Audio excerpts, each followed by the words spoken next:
Chapter 8, The Georgia Guidestones, the Ten Commandments of the Illuminati. This huge granite monument stands on one of the highest hilltops in Elberton County in Georgia.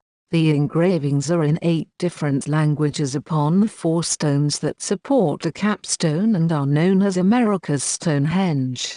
These stones are used currently for occult ceremonies and mystic celebrations, but upon the stones are 10 guides commandments, and they are: maintain humanity under 500 million in perpetual balance with nature, guide reproduction wisely, improving fitness and diversity, unite humanity with a living new language, rule passion, faith, tradition, and all things with tempered reason. Protect people and nations with fair laws and just courts. Let all nations rule internally, resolving external disputes in a world court. Avoid petty laws and useless officials. Balance personal rights with social duties. Prize truth, beauty, love, seeking harmony with the infinite. Be not a cancer on the earth. Leave room for nature. Leave room for nature. Firstly, limiting the population on Earth will mean eradicating a lot of people that currently live upon it.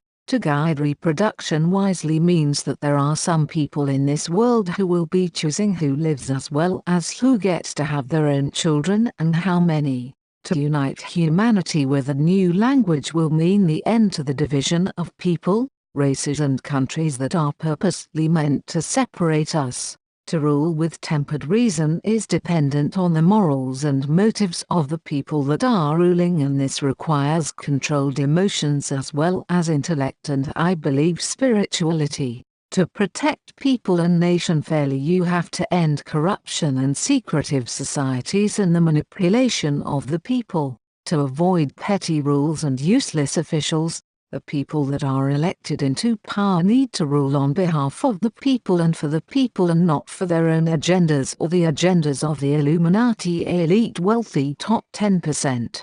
To seek harmony with the infinite will mean developing a person's spirituality for many, and this will be impossible for those that are influenced by dark negative influences. Be not a cancer on the earth. This would require the writing of a book explaining how the Illuminati elite top 1% and not humanity are like mobile, walking and talking cancers, infecting the planet and the people with their sinister control. And this is that book. The stones confirm that there are people groups intent on reducing the population, establishing a world government or world order, trying to promote environmentalism and global warming, and attempting to initiate a new religion or new spirituality. In 2015, HumansAreFree.com reported on a video with UC Berkeley psychologist Dacher Keltner, who explained the science behind empathy and kindness.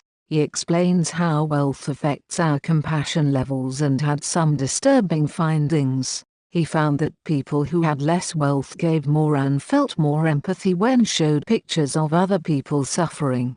He found that wealthy people had an empathy deficit, meaning that the pursuit of money and societal divisions of class are literally overriding the natural functions of selflessness which we are all born with. Finally, back to William Cooper, who believes that all intellectuals, rulers and governing bodies agree that population control is the biggest threat to civilization that they know of, and it doesn't matter what you the reader believes, because what matters is if they believe it because they have the power.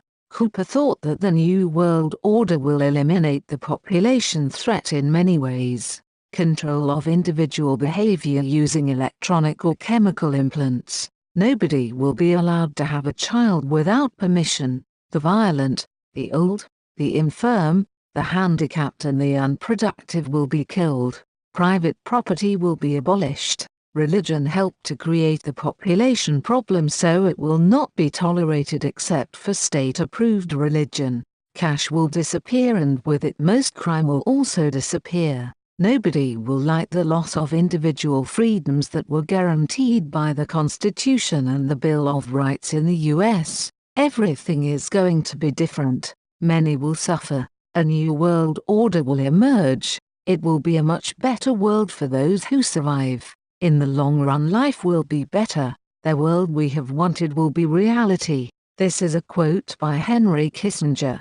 Excerpt from Shane McMinn, The Asylum, iBooks.